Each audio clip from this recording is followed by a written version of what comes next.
মোটা তাজা মাগুর মাছ খেতে পছন্দ করেন তাদের জন্য এই ভিডিওটা। আসলে এই পানিটা দেখলে উপর থেকে হয়তো অনেক একটু স্বচ্ছ মনে হইতেছে, কিন্তু বাস্তবে যেটা কত বিষাক্ত টাইপের পানি বা কত পচা বজ্রের পানি চিন্তা করা মুশকিল। যারা মাগুর মাছ খান, মোটা মাগুর, চাষের মাগুর, তারা দেখে নেন এরা কি বিশ্রী একটা পানির মধ্যে এদের বেড়ে ওঠা। আশা করি ভেবে চিনতে খাবেন কি খাচ্ছেন, কি নিচ্ছেন বাজার থেকে কিনে।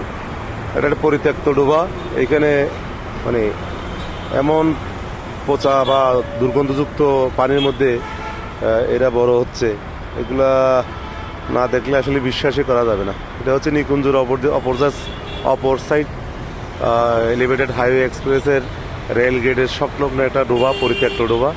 ওপারে হচ্ছে হোটেল লো মেরিডিয়ান, এই যে লো মেরিডিয়ানটা হচ্ছে ওপারে, আর এই পারে এই ডোবার মধ্যে মাগুর মাছের চাষ করা হয়েছে।